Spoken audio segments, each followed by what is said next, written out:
Good day, sir. I'm Kenneth Becerra. This is my reflection video in NGIC1, and my topic is all about human sexual behavior. Human sexual behavior is an important part of understanding ourselves as human beings. It is not only about physical attraction, but also about emotions, values, and respect for others. I learned that our sexual behavior is influenced by many factors such as family, culture, religion, and personal experiences.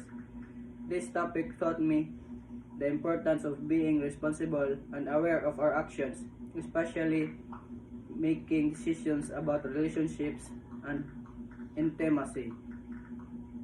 Understanding human sexuality helps us build self-respect, develop healthy relationships, and show respect for dignity of others.